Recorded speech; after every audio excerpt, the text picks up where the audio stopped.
Looks like we're live. Hi, it's Kevin Spiker, healing food specialist, Weston A. Price chapter leader, and in this case tonight, we're going to focus on one of my other big interests right now, which is rewilding. The idea that we can really draw from the wisdom of our ancestors for a lot of answers to our modern dilemmas and problems. And Rewilding is kind of the brainchild of people like Daniel Vitalis and Arthur Haines, who I've been immersing myself with over the years to complement my studies in more of the Weston Price principles and bring it all together to put forth some great principles to live by, to make good decisions about what you eat, what you put on your body, and so I'm going to dive into kind of the finale of my three-part series on rewilding here, which takes us through modern taboos. And then we'll round it out with bringing it together with some ideas about the wisdom of crowds versus the vision of the anointed, and how all of these things tie together to help us make uh, sound decisions for our health, self care, and how to live lightly on the earth and more like our ancestors. So, thanks for tuning in. Hang on to some questions if you want to chime in. I can get to those maybe later, and we can wrap up with a bit of a Q&A once you've had a chance to absorb all this. But just to get into how I was introduced to a lot of this. I did go to a wonderful retreat weekend with Daniel Vitalis at the Chapel of Sacred Mirrors up in upstate New York. And the actual theme of that weekend was called Intrinsic Taboos, and really highlights what we've what we've come to focus on or try to ignore in our modern societies that really have an impact on how we all sort of interact and our health issues and whatnot. So what a taboo is defined by is what I'm calling up here on my little handy computer dictionary is a social or religious custom prohibiting or restricting a particular practice or forbidding association with a particular person, place, or thing. So that's a taboo. I mean, we kind of throw that word around, but really it's defined by another one here, prescribed by society as improper or unacceptable, i.e., taboo language is usually bleeped on TV. Or in art school, painting from photographs was taboo. So you can see it's used in a lot of different ways.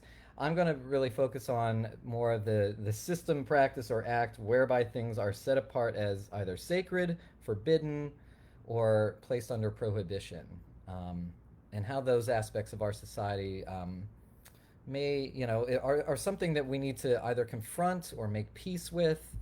And let's get into a few of them here. One of the big ones these days that Daniel takes. In fact, there's a great podcast on all of this. If you'd like a copy, hit me up. It's not up on Daniel Vitalis's podcast choices anymore, but it was called for Adults Only, and he sort of laid out like the seven deadly sins in a sense, and the eight or so major taboos in our society that are worth confronting and help put things in perspective from a more ancestral standpoint. So, diet and digestion. So, a lot of taboo around what to eat these days, what's right, what's ethical, what's moral, um, and we always try to contrast things with either nature itself or the way our more natural living ancestors interacted with their environment in with a much lighter footprint, let's say. But you know, at the end of the day, the nature of eating should really be considered amoral. Um, it's ultimately a predatory act, whether you're going to be taking the life of an animal or a plant. Um, the ultimate goal is to basically consume the body parts of another thing that was alive, and that is the act of eating. So, in nature, we see that as amoral. Nobody wags a finger at the tiger who takes down the antelope. They're doing what they need to do to survive. And mankind has had kind of a struggle to maintain its predatorness with trying to also then take on the act of animal husbandry and doing that in an ethical way and one that can build topsoil and is kind to the environment around it and produces nutrient dense nourishment for whoever can eat from that. So um, there seems to be what we've constructed in our society as this sort of ethical hierarchy of what life forms are okay to consume and which ones are taboo to consume.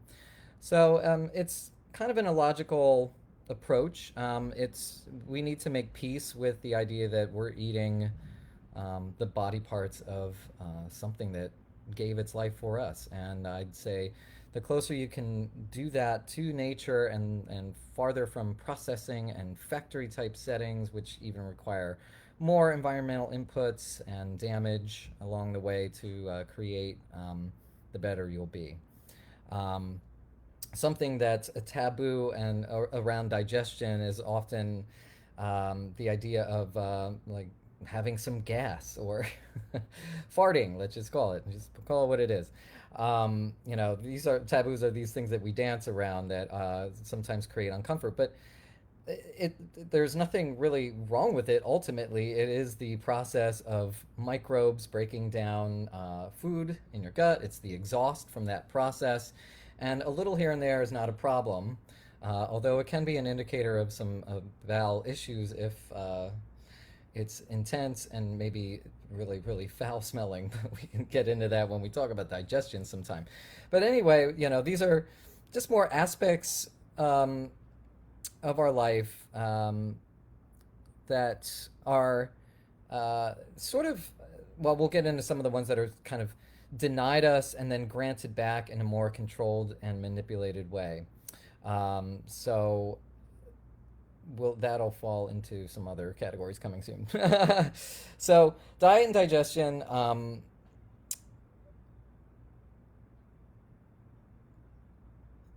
Yes, yeah. So and like all all species of life basically are striving to survive and proliferate, and therefore what they consume to do that should be considered an amoral act, and that goes with humans as well. And so let's make peace with some of the and honestly, along with farting, you get into pooping and how awkward that can be. Being around strangers and having to go use their bathroom. Whenever we come across something in our society that makes us act a bit childish and giggle or embarrassed, we may be encountering a taboo. So just to get that kind of out there, what we're going to be getting into. Now, another big one here is nakedness. Okay, we're going to get a little spicy tonight. So if you think again now, comparing us to any kind of a natural creature, I mean, look around you. All nature exists in a state of nakedness. It's not that the creatures of the forest are in their little caves and holes and they're going to get dressed for the day and they pop out in their little fursuit. I mean, humans are the first creature to somehow have a sense of shame develop around their body, a sense of need to cover up. I think as we evolved and moved out of the hotter climes of Africa, we needed to acquire clothing just purely for functional reasons to insulate ourselves. But ultimately, now clothing has become a statement about status, who your crew is, um, sort of sexualizing yourself, or the opposite. And nakedness has now become just something that is not a part of our lives in a way that doesn't seem to be involved with either being in the shower or being intimate with another human. So that kind of sexualizes nakedness for us because we're sort of at a deficiency of it compared to maybe our ancestors who would dance around the fires at night, scantily clad and had no shame. And so nakedness becomes almost a tool that is used around us, to kind of tease us with and use against us. So Make peace with nakedness. Yeah, this is something I'm still evolving into as well. Maybe checking out a nude beach. Maybe, you know, hanging out with a nudist club once in a while, just to understand what it's like, that there shouldn't be a shame around the body that you came into this earth with. You know, it's fine if you need to functionally cover yourself up, and if you want to make a little statement about, who you are with your clothing. Um, it's the default setting of all living things, and yet somehow now we live in fear of. Um, and just going over my notes on that. Yeah, so nakedness, get with it. All nature's running around naked. They make love unabashedly. They will kill unabashedly. There's a the natural world. There's a lot to be learned from there. A lot of courage involved, and a lot of fearlessness, and things that we've now in our domesticated life have had to shift and adjust away from. There's a lot of health detriments, if we want to dive into more of that, of our clothed lives. It does contribute to a lot of our vitamin C deficiency, because we're not absorbing a lot of sunlight in all the surfaces that we could be. So, go for like less tan lines this summer. Get as much of your body exposed and nice and evenly, and get sun in places where sometimes sun doesn't always shine. But the health detriments can also include things like insulating our feet from the earth, not making that electrical connection with Mother Earth that, again, our barefooted ancestors knew as normal life, and all other creatures are constantly in an electrical connection with the earth, discharging free radicals, drawing in that negative charge that is our gift from the mother. So we're missing out on vitamin D. We're missing out on that discharge of free radicals from earthing. We are getting, not only are we insulating our feet from that connection to the earth, but we're actually crunching our feet, almost like the way concubines' feet were bound. We're crunching our feet into shoes. Even men's shoes are an unnatural squishing of the spread of our toes, and certainly with high heels, we can go on and on about how that throws off the alignment of the spine and the hip for women, and causes things like bunions and really long lasting, hard to reverse kind of ailments. So also, Daniel discusses even how belts and bras inhibit motion and movement and development of the body in long term detrimental ways. Um, One being the underwire, cutting off lymphatic circulation, and then also the constant weight of this on this clavicle joint here that will begin to separate that out for women, and cause bone and tendon issues in the future. So these are things relatively new to our development as humans. As we always say, things really started to get civilized about 15,000 years ago, and an exponential curve from there into the last century or two, where such things as clothing and all these very farther and farther from nature aspects of our lives have begun to take a generational detrimental effect on us.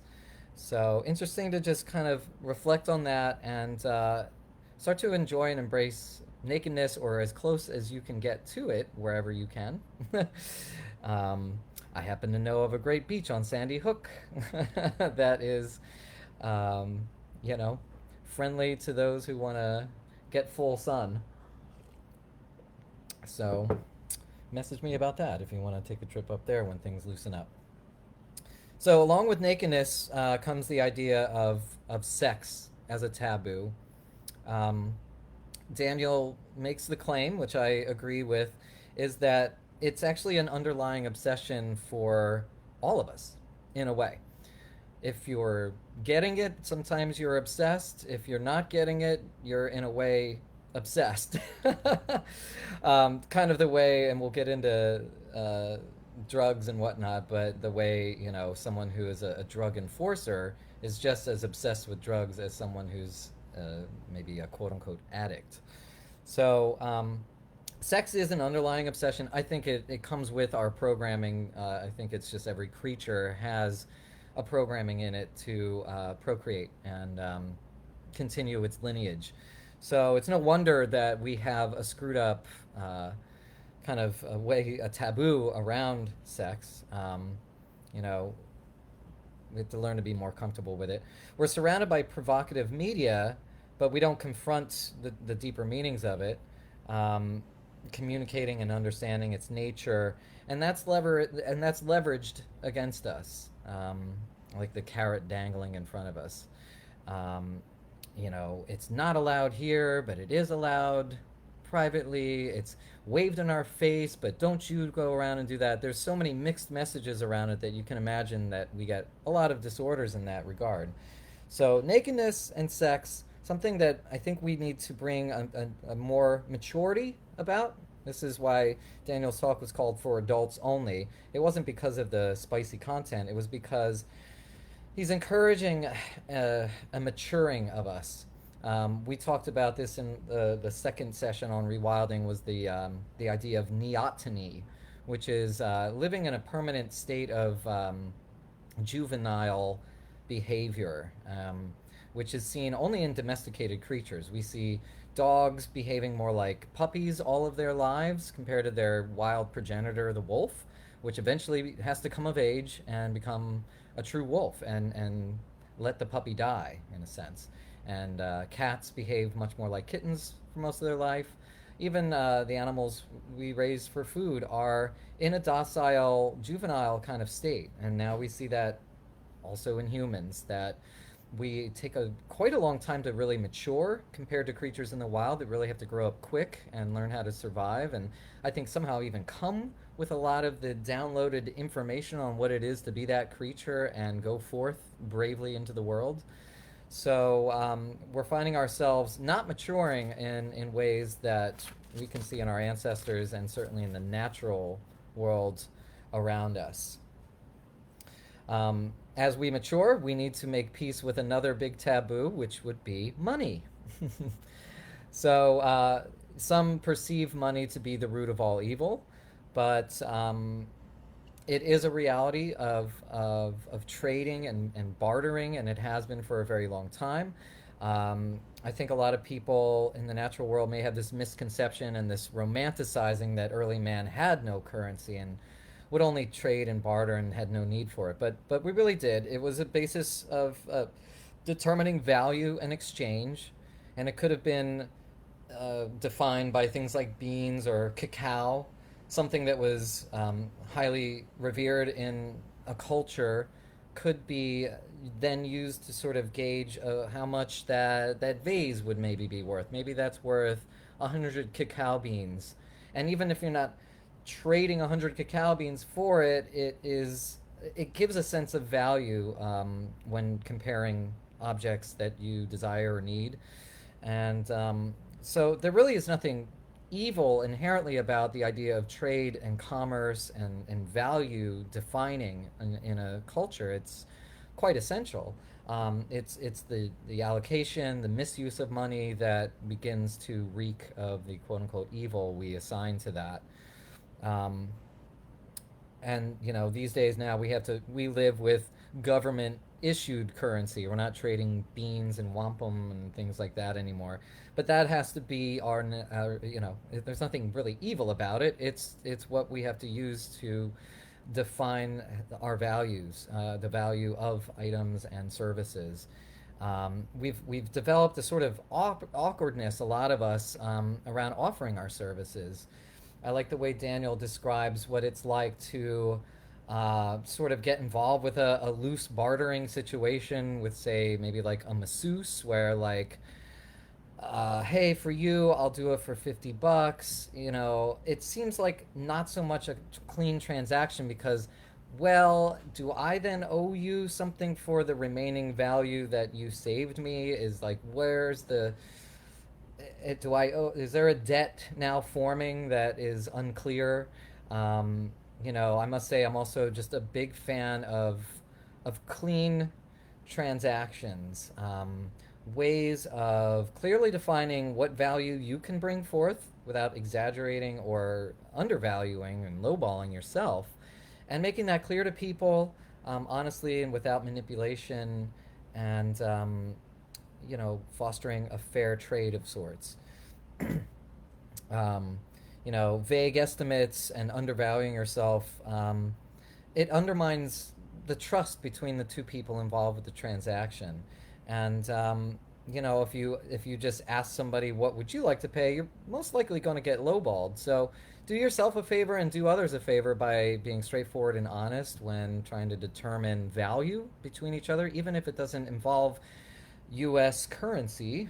Maybe it's a barter of sorts, but having a maturity and an honesty about money and exchange is, I think, really crucial, especially as we try to develop microeconomies amongst neighbors and family farms and determine the value of the food we move from one another, and the delivery boys and the site hosts and everybody involved on this very human, non-mechanized way of moving food. We've all settled into a groove of determining what we're willing to pay for those services to happen and what the value of the food is, which seems sometimes overpriced compared to something from a market. But we have to also remember that those foods are unnaturally cheapened by the economies of scale and the fact that they are just edible bargaining chips for modern commerce in a sense versus a truly beautifully raised food and produced food that is moving from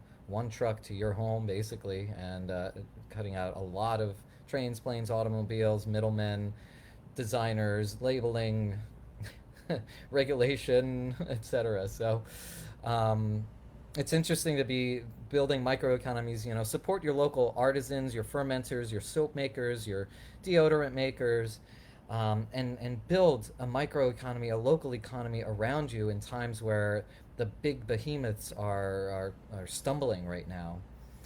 So that's another taboo, money. Well, let's touch on some of the other spicy ones. Let's get into, well, Daniel always refers to mankind as really living true, and true to this day. One of the aspects of modern life that still does ring true to with our ancestors is the idea of sex, drugs, and rock and roll, and those aspects have been wired through us from our earliest campfires and dabbling with herbs and fungi in our areas and all kinds of fun ceremonies and rituals and coming of age tests, that we embarked on in our ancestry, and now still living out in modern forms of seeing a rock band and rocking it out, and that is our new campfire that we dance around, and in that is this taboo around drugs, or basically a substance that brings about an altered state of consciousness. And there are natural ways of doing that. There are ways that you wouldn't even think of as a quote unquote drug, sort of opiating of the masses. Whether it be the daily drug of coffee for many, which is a stimulant, followed later in the day by the unwinding drug of booze, etc. Um, then into your television, your movies. Those are ways of bringing about a different state of mind, a different state of consciousness, an altered state of almost meditation as you kind of shut yourself down and dive into something like that. Even reading a book, chanting, that's a time honored way to bring about different body chemistry, mental clarity, uh, coming together to worship, coming together for ceremonial gatherings of all kinds, whether they be celestial celebrations of the full moon or the solstice. These are things we see way throughout time, that a coming together and an altering of our state of consciousness for the greater good, in a sense. Where we get into disorders, they arise from unhealthy expressions of this innate drive. Um, you know, if you develop an eating disorder, it doesn't mean that food is bad. It's our working with food, or trying to avoid it, or eat it and then puke it back up for fear of gaining weight. That's a disorder, but it doesn't mean that food is the problem. Just like money isn't really the root of all evil, it's how it's used. Um, Seeking altered states of mind is something we've always done, and I think we should always be allowed to do in safe ways. Um, Even things like amusement parks, roller coasters.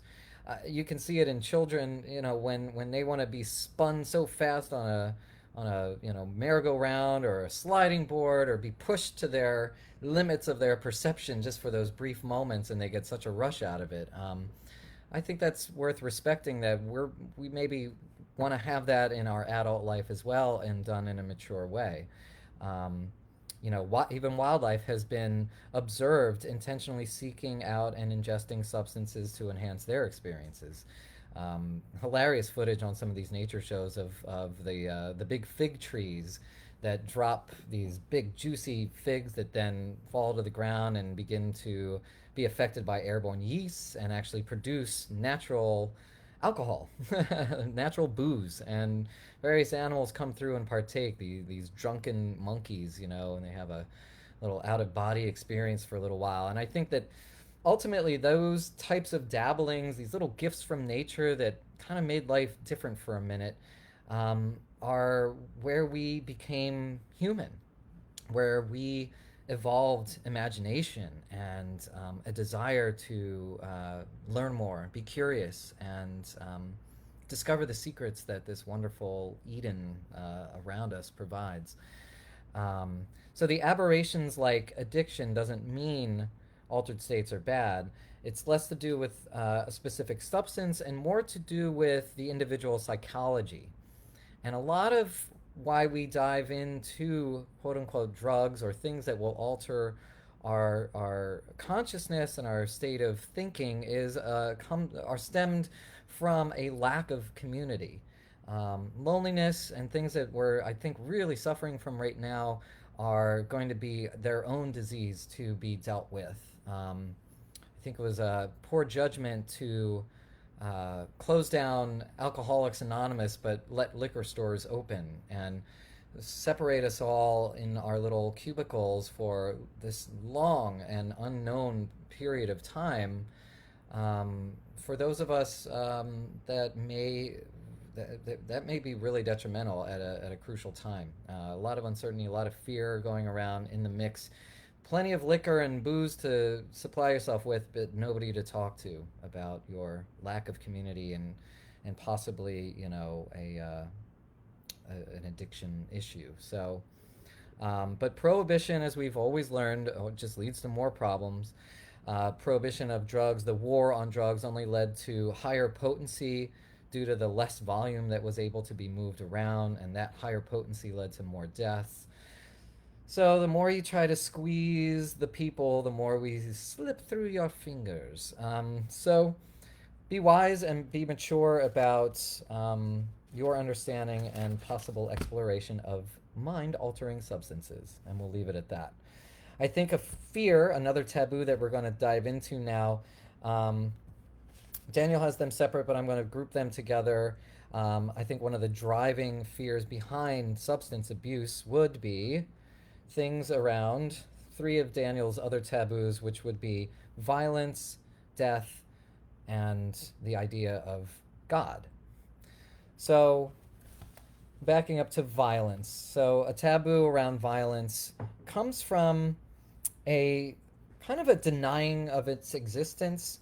I think the more you get into the quote unquote conscious community, the more you see people wanting to block out the idea of violence. I'm not going to let that into my life, and therefore I won't experience it, and therefore there won't be more of it in the world. And it's a somewhat childish grasp on it. I must admit, this is one of the taboos that kind of punched me in the gut as well as I started to come to understand these things, as I'm not particularly drawn to horror flicks anymore like I was when I was a kid.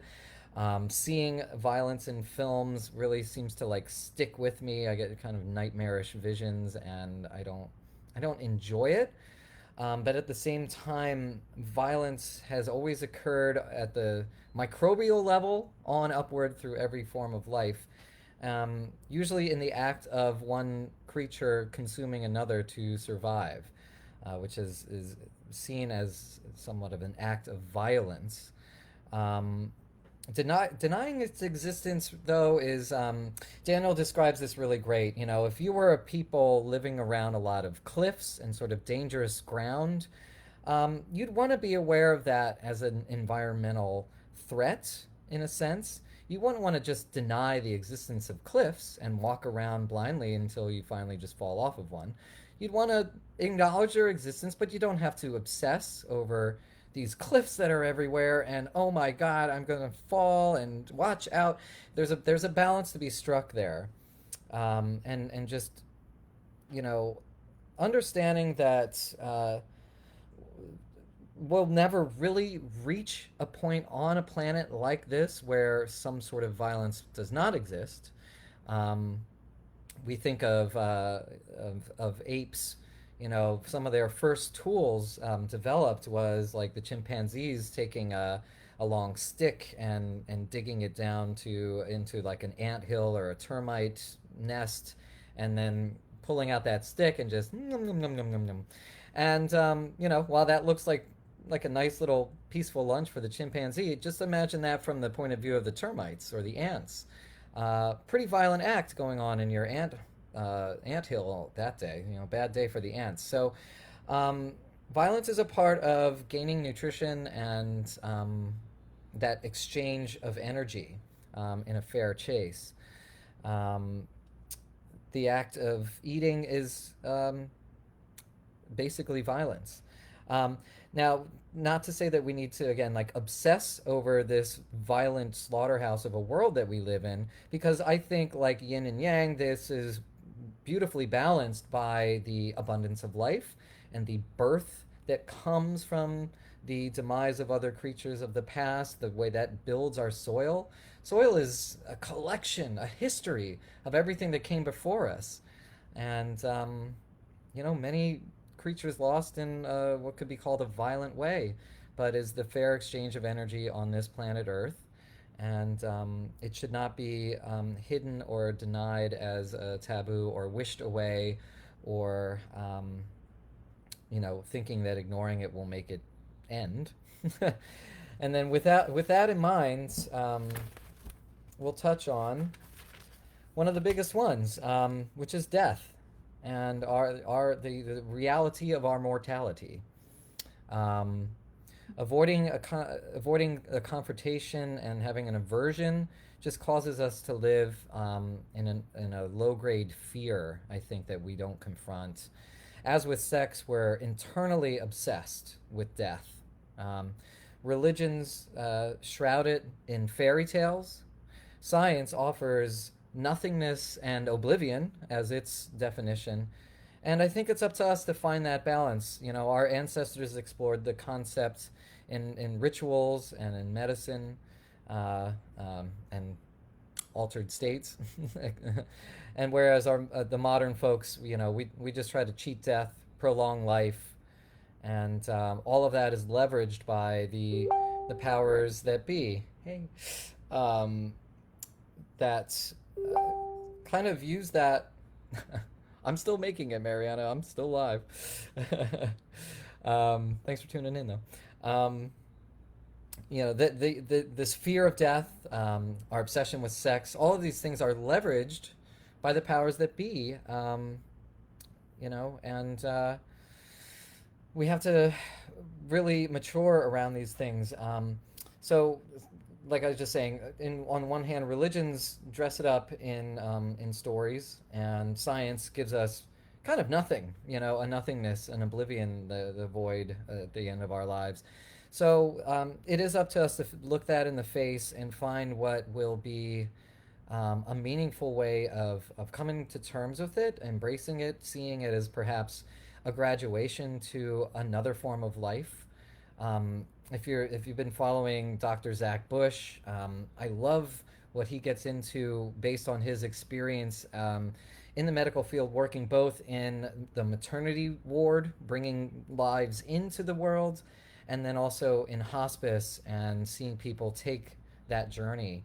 And he really likens our way in and our way out to be very much the same. When we're in the womb, we're in a safe Garden of Eden. Everything is, all of our needs are looked after in a sense, and we're well protected. We have the sound of our mother's heartbeat and the soft, warm glow around us until suddenly we start heading down a tunnel towards the light, and immense pressure and immense feeling of like, the life I've known for 9 months, in this safe place is suddenly threatened and coming to a violent end as you move towards the light and enter the next phase, this graduation into a new phase of life. And that same pressure is on us as life is squeezed from us at the end of our life. And many people describe going out and the out of body experience, entering a world of pure light and acceptance, and wondering why the doctor brought them back suddenly. And why did you bring me back? You should have let me go. I felt love. I felt the presence of the ancestors and my loved ones, and pure light. So I believe we came from pure light. We're in this wonderful little dance of other beings and other forms of light and life around us, and we make a graduation that we need to make peace with. And don't look to too many books or too many experts in that regard. It's something you're going to have to grow into yourself. Um, and it brings us that the leveraging of that fear over us brings up this idea of God, which is an anthropomorphized version, a very humanized version of an overarching deity, and every part of the world seems to have its own version. There's the sacred versus the profane. We start to set up rules laid down by this benevolent Lord above us. These are all projections of humanity. My personal sense of God, I think, exists in the natural world, and I won't get into my own personal beliefs on this, but do explore the natural world for some meaning in that, for a beautiful architecture, a beautiful intelligence that runs through the instincts of creatures around you, the instincts to migrate, the instincts to mate, the instincts to make the strike, and have a meal that night, the instinct to even enjoy the experience, which you can witness animals doing, playfulness.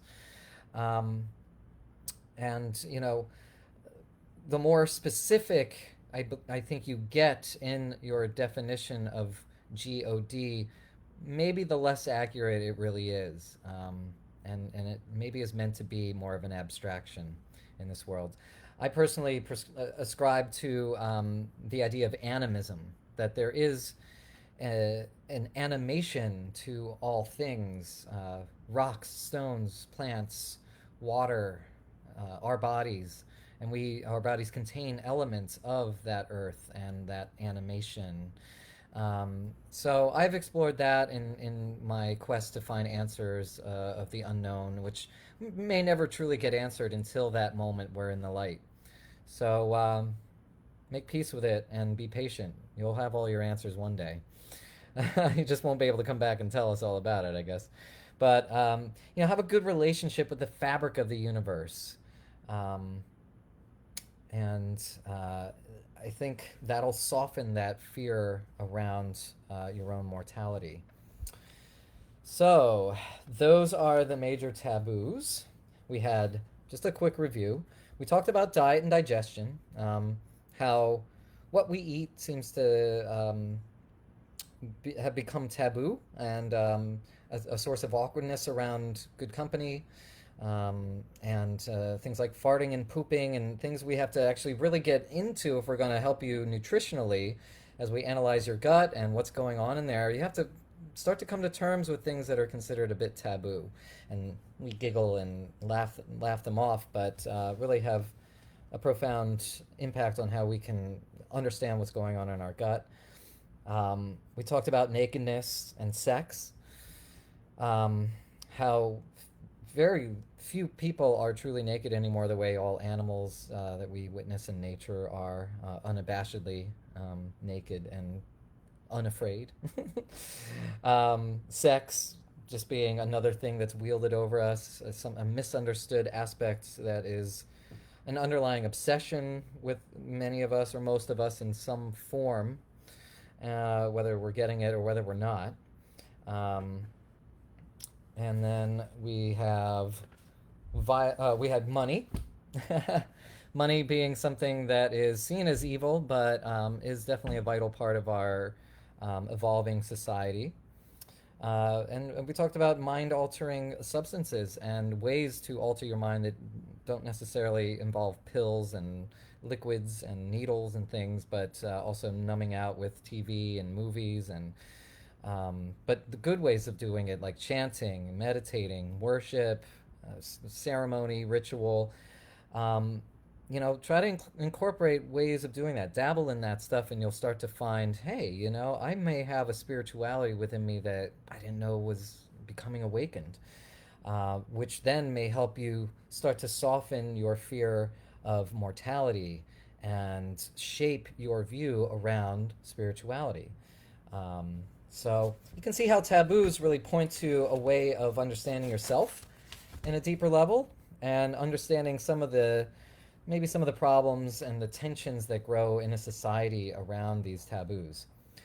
So, setting that aside now, I'd like to meld that into the world that Tom Naughton puts forth in comparing two books that he really loved called The Wisdom of Crowds and another book called The Vision of the Anointed. And he likes to compare sort of how we came about and even how nature comes about its accumulation of knowledge as a crowd, quote unquote, or as a species, compared to getting your information top down instead of ground up. Top down from institutions, the experts, the authorities, and some of the problems with what we run into when we're not allowed to let the chips fall as they will. So, important aspects about the wisdom of crowds is the knowledge that is gained from wisdom of the crowds is diffuse, meaning that it exists amongst the crowd in various pockets and various intensities with various versions. Whereas the vision of the anointed, the knowledge is concentrated from a central source, a central power, and we'll get into why that could be problematic.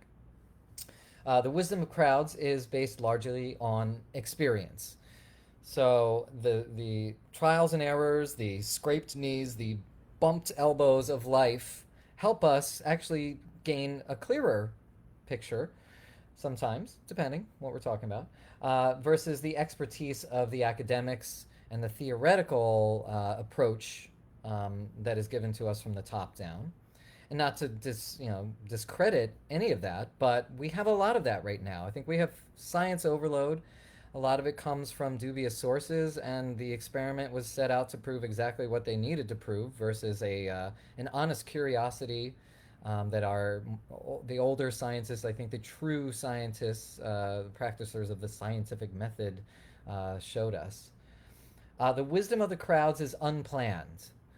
This is wisdom that came about from necessity and, again, trial and error. And the vision of the anointed is part of a plan and then often very much imposed. So, sometimes not given an option not to go with the plan of the anointed. And the wisdom of the crowds develops over a long time. Whereas the vision of the anointed, they tend to fall into what we call neomania, which is an obsession and a love of new ideas that are bold, replacing the olds, kind of dismaying ways of old and practices of old as old-fashioned, outdated, and unproven, untested. So that's some of the qualities we start to see emerge when we're getting information top down. And So if you ever want to look this whole talk up, it's fantastic. It's called Diet, Health, and the Wisdom of Crowds. It was from the Weston A. Price Convention, the conference, in 2018. He was the keynote speaker. Tom Naughton made the movie Fathead, which challenged the conclusions that were brought forth from Super Size Me, which I think had its own point to make as well.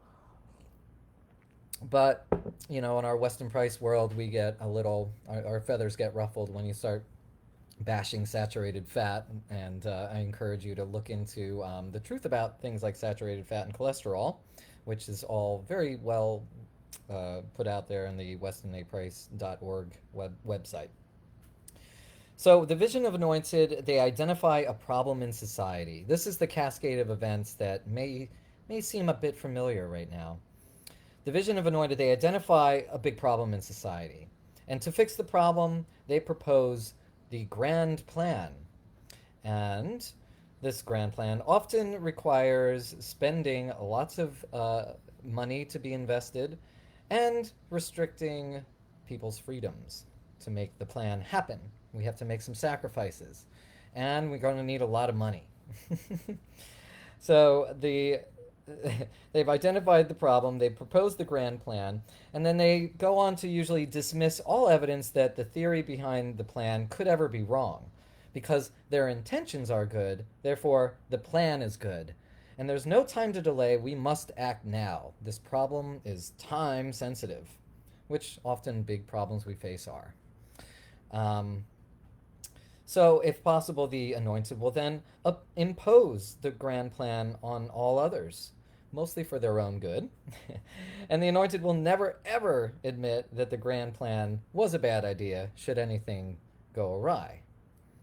So, if the grand plan does happen to fail, the plan was good. This is what you'll hear from the Anointed. The plan was good, but people didn't follow correctly because they're stupid. And the plan was good, but it was undermined by evil people and kept from succeeding. Or the plan didn't go far enough. We need to repeat from step one, square one, and this time do it bigger. So, another book that gets quoted in all of this is called Anti-Fragile, and it compares systems that are resilient versus those that are fragile.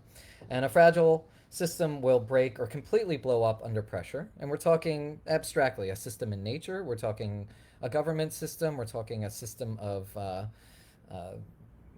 procedures for creation of food or creation of a product. So if you create a system that can easily break under pressure, that's problematic. Anti-fragile, the opposite of that, anti-fragile systems will survive and get stronger under pressure. And one example of that is the human body. The human body, if treated well, is an anti-fragile system. We've talked about the process of hormesis, which is the idea of when you run, you're creating microfractures in your leg bones that then heal up stronger once you re-nourish yourself. And if you're eating well, those bones do come back stronger. If you're not eating well, you will start to develop damage from all of that. So make sure your human body is anti-fragile. Neomania, yes, we've mentioned that. Falling in love with new ideas. Things that have been around for a long, long time have survived for a reason. They've proven their value over time. And if you hear advice from a grandmother or our elders, odds are that it worked 90% of the time. And that's why we're big on that in the Weston A. Price Foundation. The author of Anti-Fragile even states that his rule is not to drink a liquid that is not at least 1,000 years old. So its fitness has been tested. And he drinks wine, water, coffee, things like that. No soft drinks, no modern vitamin waters, etc. And, there's a danger in just placing too much value on academic theories and not enough on practical experience. People learn what works through long, time-honored experiences. And then university researchers eventually figure out why that works and kind of take the credit for it. When we make our own decisions, we learn from each other's successes and failures. As a group, then we become smarter, stronger, and more anti-fragile. So that's the idea maybe of an American ideal where letting states decide on certain matters allows some states to try things, see what worked, others to have success or failures that are a learning opportunity versus a declaration for all the land from very few that has it all figured out with the grand plan. With a central authority, one bad decision will affect everyone, ripples through the whole chain. And now the system is fragile. So, top down is usually irreversible. These mistakes can tend to really stick around. Whereas a bottom up approach is gradual, incremental, with creation and destruction along the way, but maybe ultimately a better end product. When it came to things like margarine, when big companies came along and defamed the time honored fats of the day, such as lard, which still suffers under a stigma. And I gotta say, I love lard and I stand by it. And do I look like a fat lard butt? No, but you can see the stigma has stuck. But when lard was in danger of the margarine movement, chemists assumed that they could produce a fat replacement that was superior to lard or butter. What Mother Nature does is rigorous until proven otherwise. What humans and science do is flawed until proven otherwise. There are no, there are, oh, the non natural needs prove its benefits, not the natural. So, we were told to limit our fat intake. That was a mistake. Told to avoid saturated fats and cholesterol, yet numbers of heart disease continue to rise. We were told to avoid red meat, eat lots of grains, switch to these vegetable quote unquote oils and margarines. And that's an example of the vision of the Anointed that really hasn't worked out. It's the grand plan that they tweak and improve on, but never admit was ever misguided. And they've rolled that out. They need to be able to roll out their grand plan to places like schools, prisons, hospitals, military bases, government facilities, all required to have these USDA guidelines from the Anointed. And I think we've seen where we get that. You get the American Heart Association, basically the main, information gatekeeper, where any kind of publisher, editor, and distributor will refer back to. So what seems like a base of crowdsourced knowledge still is coming from one trickle down effect. Whereas I love this diagram. If you can see this, this is what the wisdom of the crowds looks like. Groups of people comparing, contrasting, sharing experience, and learning, maybe slower, but in a more deeper, meaningful, lasting way. Um, so that's a little bit, hopefully that's giving you some perspective. I'm not going to go too much more into that and apply it directly to what's happening today, but I think you get the picture that there's nothing wrong with a little bit of wisdom of the crowds and wisdom of experience, and do your own research right now. Utilize the wisdom of the crowds while we can. The internet is a vast virtual library, and right now maybe we're witnessing some of those books kind of disappearing off the shelves. So dive in or get books. Books are great, and no one can ever delete them or take them away or prohibit you from sharing them. So, whew, deep breath. I don't know if questions have been coming in. We're approaching an hour, and I just want to take a quick scan through and just see what you folks have been saying. Thank you so much for tuning in, and I hope this has been enlightening. That's gonna be my wrap up on rewilding for the time being, and my next few sessions are going to return to the microbiome, which is what I did my TEDx talk on. If you want to check that out, do your homework ahead of time. It's making friends with your microbes on TEDx Jersey City on YouTube. And we're going to get into the gut flora once again and tie in some of my new learnings and explorations of a term called the virome, which is much like the microbiome. The microbiome referring to the bacteria, fungi, molds, yeasts, and critters in our gut, and the virome being this even larger expansion of viral particulates and their presence that are, I mean, we live in a sea of viruses. So redefining what we know to be viruses and bring in some of the exosome theory, which is very interesting to help us gain some insight on what's happening in the world today. So thank you again. Yes, courage and fearlessness. Tina says she likes high heels.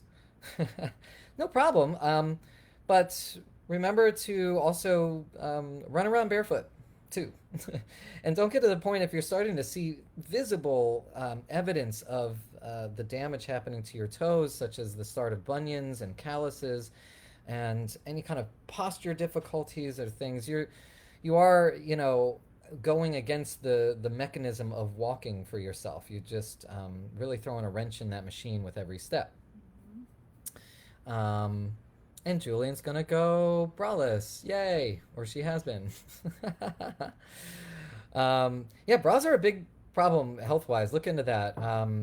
You know, the irony is I think they make breasts actually become saggier because the skin becomes a little lazy in a sense, and it's not working as hard to hold hold those things up.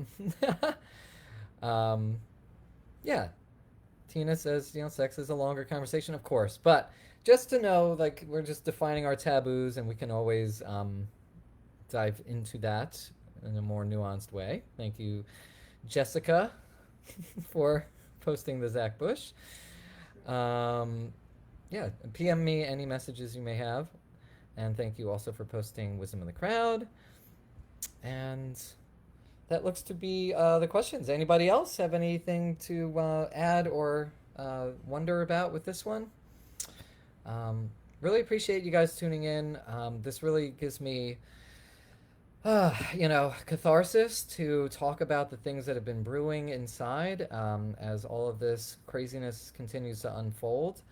I hope you're all doing well. I'm sending you lots of love and strength and clarity and peace. And of course, good health and good immunity.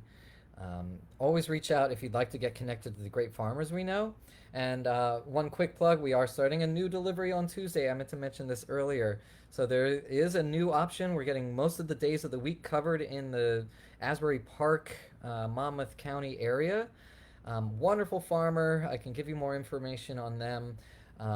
Very vocal in the scene as well. Very great insights that I've been absorbing along the way from their Amish perspective, a little bit detached from the madness. So that's going to be arriving Tuesdays. You can order by Monday at 5 a.m.